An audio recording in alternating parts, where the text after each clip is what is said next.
બક્ષી છે અને ગુજરાતને જેમણે પોતાનું નામ બક્ષ્યું છે એવા માન્ય મુખ્યમંત્રી શ્રી નરેન્દ્રભાઈ મોદી સાહેબનું સ્વાગત કરીએ છીએ।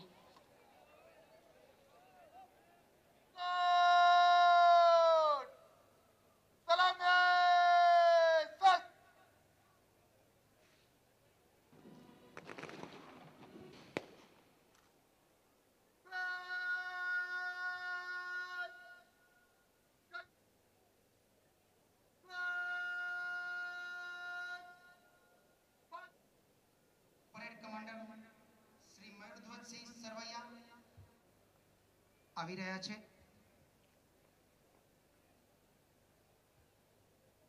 श्रीमान दीक्षांत परेड आपके निरीक्षण के लिए हाजिर है। माननीय मुख्य मेहमान श्री खुली जीप के अंदर पूरी परेड का निरीक्षण करेंगे। लोक लाडीला मान्य मुख्यमंत्री श्री नरेंद्रभाई मोदी साहेब गुजरात पोलीस अकादमी आपનું हार्दिक स्वागत करे छे। मान्य मुख्यमंत्री श्री आपना नेतृत्व नीचे गुजराते विकासना शिखरो सर कर्या छे। आपनी उपस्थिति ए गुजराते दरेक क्षेत्रमा पोतानी हरणफाळ भरी छे। मारा मानवंता अने जे स्वजनो आज आ दीक्षांत समारोह में उपस्थित है एमने हूँ विनंती करीश कि आपणे सौ साहेबश्री अपनी वधावीए एमनो अभिवादन करीए। एनी खुशी ने आपणे सौ साथे मळी अने उजवीए।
सावधान के अंदर अड़गता की स्थिति के अंदर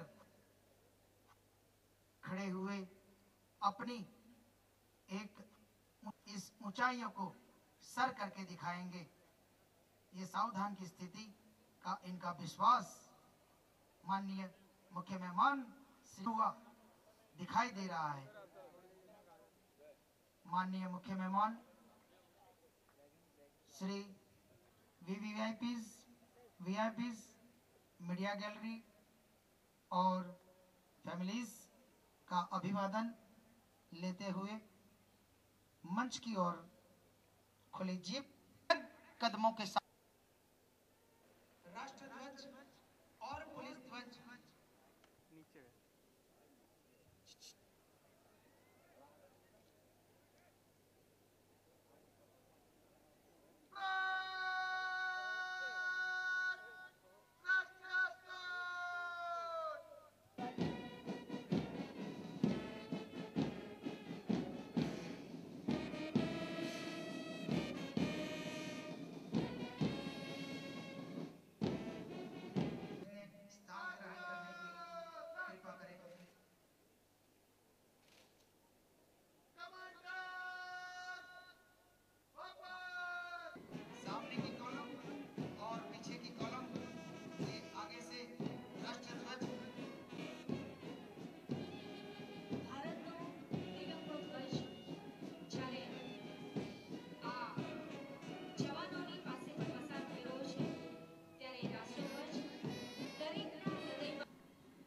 प्लाटून्स के अंदर की संख्या में एक प्लाटून कमांडर से सत्यनिष्ठा से प्रतिज्ञा करता हूं कि प्रतिज्ञा मैं मैं भारत और भारत के भारत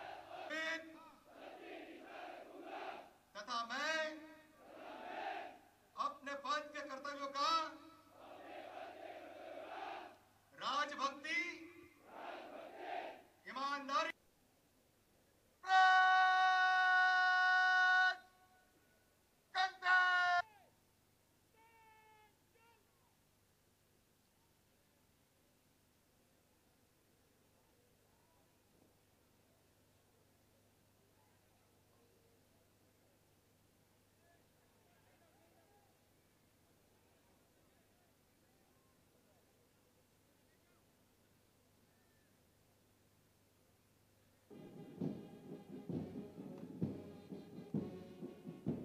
गर्वभैर सम्मान के साथ सैल्यूट देने के लिए आज के दिन का ये सभी 530 पुलिस सब इंस्पेक्टर्स का इंतजार अभी कुछ ही सेकंड्स में पूरा होगा। કુમાર વિષ્ણુ પ્રસાદ આપણી સમક્ષથી પસાર થઈ રહ્યા છે. જોરદાર તાલીઓથી આપણે આપણા આ નિશાન સમારોહ જેમનો થયો એવા તમામ જવાનોને આપણે આવકારીએ. एच के आगे से अगुवाई करते हुए प्लाटून का नेतृत्व करते हुए प्लाटून नंबर 6 के कमांडर और प्लाटून के सार्जेंट तरुण पटेल प्लाटून को मंच की ओर आगे बढ़ाते हुए કમાન્ડર ચુડાસમા ધર્મરાજસિંહ, સાર્જન્ટ પાલિયા હરેશભા ના નેતૃત્વ નીચે પ્લાટૂન નંબર युवा सब इंस्पेक्टरों के इस समूह की अब तक की यात्रा काफी कठिन रही है. कई चरणों होने का यह अवसर मिला है. चयन प्रक्रिया पूरा होते ही गुजरात पुलिस अकादमी कराई और पुलिस प्रशिक्षण महाविद्यालय जूनागढ़ में नवंबर 2010 में जिन्होंने 180 मार्क्स में से 133 मार्क हासिल करके और प्रथम का स्थान प्राप्त किया है। माननीय मुख्यमंत्री साहब उन्हें अभिनंदन और पुरस्कृत कर रहे हैं। સુશ્રી શ્રદ્ધાબેન ડાંગર જેમણે 180 માંથી 128.5 ગુણ મેળવ્યા છે. સાહેબને વિનંતી કરું છું. નારી શક્તિ એ ગુજરાતમાં આગળ છે એનું આ સૌથી મહત્વનું પ્રતીક છે. જેઓ પ્લાટૂન નંબર 15 ની અંદર એના કમાન્ડર હતા શ્રદ્ધાબેન. જોરદાર તાલીઓથી એમને નવાજીએ. इंडोर 1500 मार्क्स की परीक्षा में से 1163 मार्क्स लेकर एमएससी एमएड किया हुआ है। जिन्होंने इंडोर यानी कि लिखित परीक्षा के अंदर प्रथम स्थान प्राप्त कर यहां पर अपने आप को उपस्थित किया है। શ્રી પૃથ્વીરાજ સિંહ જાડેજા 180 ગુણમાંથી 163 ગુણ સાથે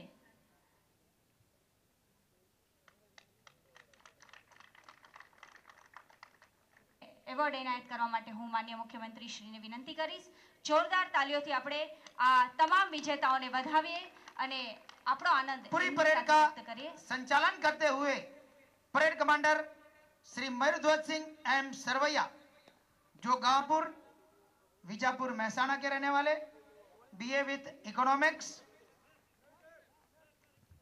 माननीय मुख्यमंत्री श्री उनको स्वॉर्ड धारण कराते हुए स्वॉर्ड का सम्मान देते हुए पुलिस मैन्युअल के मुताबिक स्वॉर्ड ऑफ ऑनर जाहिर करते हुए बहुत बहुत धन्यवाद। तालियां से हम इनको बहुत बहुत धन्यवाद और अभिनंदन देते हैं। माननीय मुख्यमंत्री श्री का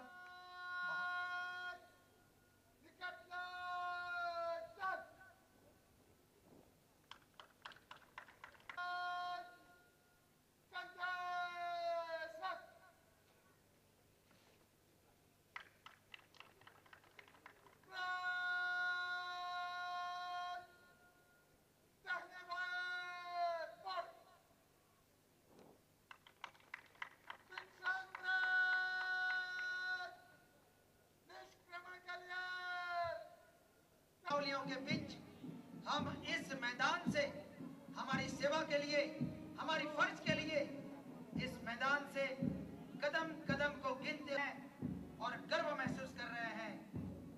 उत्साह, धगस और ध्येय के साथ चल रहे हैं हम। इतनी ज्यादा संख्या में गुजरात पुलिस एकेडमी का ट्रेनिंग देना भी एक बड़ा भगीरथ काम यहाँ पर पूरा हुआ है। गुजरात पुलिस एकेडमी ने होने की गम की भावना के साथ ये हमारे पुलिस सब इंस्पेक्टर्स गुजरात पुलिस एकेडमी से अपने फर्ज के हेतु आज प्रथम कदम इस गुजरात पुलिस एकेडमी के। यह सफर बहुत है कठिन, मगर ना उदास हो मेरे हम सफर, नहीं रहने वाली यह मुश्किलें की है अगले मोड़ पर मंजिलें। जरा देर इसमें चले अगर, ना उदास हो मेरे हम सफर। आपको पूरी गुजरात पुलिस एकेडमी 1960 में गुजरात ने अपनी विकास यात्रा को प्रारंभ किया। इतने वर्षों में यह पहली घटना है कि एक साथ इतनी बड़ी मात्रा में पुलिस फोर्स में पीएसआई जो एक की महत्वपूर्ण इकाई होता है, उनकी पास आउट परेड हो रही है। ये भी बड़े गर्व की बात है कि इन 530 में 68 महिलाएं हैं। पिछले 50 साल में इस प्रकार के पास आउट फॉरवर्ड में 50 साल में जितनी टोटल संख्या महिलाओं की थी, उससे ये ज्यादा है एक ही परेड में। भाइयों बहनों, देश नए नए संकटों से गुजर रहा है। एक जमाना था जब सेनाएं युद्ध करती थी तो कितनों के लहू बहते थे, कितनी मां की गोद उजड़ जाती थी। वक्त बदल चुका। आज युद्ध में टेक्नोलॉजी ने जगह ली है। सीना तान करके गोलियां खाने का नौबत कम होती चली जा रही है। उसके बाद भी देश का जय और पराजय संभव हो सकता है। एक नए क्षेत्र खुल चुके हैं और उसी प्रकार से भी सामान्य जीवन में सुरक्षा का विषय पहले जैसा नहीं रहा है। टेक्नोलॉजी ने गुनाहित कृत्यों में जगह ले ली है। एक दो गुना वो विषय नहीं रहा है। अब आतंकवाद, नक्सलवाद जैसी समस्याओं से देश को जूझना पड़ रहा है। मित्रों, युद्ध के अंदर जितने जवान नहीं मारे गए हैं, उससे ज्यादा जवान आतंकवादियों की गोलियों से मारे गए हैं। देश के विकास को ठप करने में नक्सलवाद एक बहुत बड़ा कारण बना हुआ है। आज इस देश के कई इलाके हैं जहां सरकार ने जाके स्कूल बनाया, नक्सलवादियों ने उड़ा दिया। कहीं अस्पताल बनाया, नक्सलवादियों ने उड़ा दिया। असंतोष की आग पैदा करने के लिए न जाने कितने कितने लोगों को मारा जा रहा है। भाइयों बहनों, ये आतंकवाद हो, नक्सलवाद हो, हमें अपनी जान की बाजी लगा करके भी निर्दोष नागरिकों की रक्षा करनी पड़ती है। और मित्रों, जब तक भीतर साहस नहीं है, तब तक हम उस स्थिति को निपट नहीं सकते हैं। और साहस किताबों से प्राप्त नहीं होता है। साहस की माला नहीं जपी जाती, अपने आप को तैयार करना पड़ता है। और जब मन में पवित्रता हो, मन में संकल्प हो, तो भय नाम की कोई चीज नहीं रहती भाइयों। और इसलिए मैं आपको चाहता हूं कि मेरा एक एक साथी अभय होना चाहिए, निर्भय होना चाहिए। अभय व निर्भय इस वर्दी का सबसे प्रमुख गुण होना चाहिए। अगर वो अभय नहीं है, निर्भय नहीं है, तो शायद भय के सामने वो विचलित हो जाएगा। और इसलिए भाइयों बहनों, आप ऐसे एक दायित्व की ओर जा रहे हैं, तब जीवन को उस ऊंचाइयों को पार करने के लिए, सामान्य से सामान्य मानवीय की रक्षा के लिए हम अपने आप को लगाएंगे। भाइयों बहनों, देश नए नए संकटों से गुजर रहा है। एक जमाना था जब सेनाएं युद्ध करती थी तो कितनों के लहू बहते थे, कितनी मां की गोद उजड़ जाती थी। वक्त बदल चुका। आज युद्ध में टेक्नोलॉजी ने जगह ली है। सीना तान करके गोलियां खाने का नौबत कम होती चली जा रही है। उसके बाद भी देश का जय और पराजय संभव हो सकता है। एक नए क्षेत्र खुल चुके हैं और उसी प्रकार से भी सामान्य जीवन में सुरक्षा का विषय पहले जैसा नहीं रहा है। टेक्नोलॉजी ने गुनाहित कृत्यों में जगह ले ली है। एक दो गुना वो विषय नहीं रहा है। अब आतंकवाद, नक्सलवाद जैसी समस्याओं से देश को जूझना पड़ रहा है। मित्रों, युद्ध के अंदर जितने जवान नहीं मारे गए हैं, उससे ज्यादा जवान आतंकवादियों की गोलियों से मारे गए हैं। देश के विकास को ठप करने में नक्सलवाद एक बहुत बड़ा कारण बना हुआ है। आज इस देश के कई इलाके हैं जहां सरकार ने जाके स्कूल बनाया, नक्सलवादियों ने उड़ा दिया। कहीं अस्पताल बनाया, नक्सलवादियों ने उड़ा दिया। असंतोष की आग पैदा करने के लिए न जाने कितने कितने लोगों को मारा जा रहा है। भाइयों बहनों, ये आतंकवाद हो, नक्सलवाद हो, हमें अपनी जान की बाजी लगा करके भी निर्दोष नागरिकों की रक्षा करनी पड़ती है। और मित्रों, जब तक भीतर साहस नहीं है, तब तक हम उस स्थिति को निपट नहीं सकते हैं। और साहस किताबों से प्राप्त नहीं होता है। साहस की माला नहीं जपी जाती, अपने आप को तैयार करना पड़ता है। और जब मन में पवित्रता हो, मन में संकल्प हो, तो भय नाम की कोई चीज नहीं रहती भाइयों। और इसलिए मैं आपको चाहता हूं कि मेरा एक एक साथी अभय होना चाहिए, निर्भय होना चाहिए। अभय व निर्भय इस वर्दी का सबसे प्रमुख गुण होना चाहिए। अगर वो अभय नहीं है, निर्भय नहीं है, तो शायद भय के सामने वो विचलित हो जाएगा। और इसलिए भाइयों बहनों, आप ऐसे एक दायित्व की ओर जा रहे हैं, तब जीवन को उस ऊंचाइयों को पार करने के लिए, सामान्य से सामान्य मानवीय की रक्षा के लिए हम अपने आप को लगाएंगे।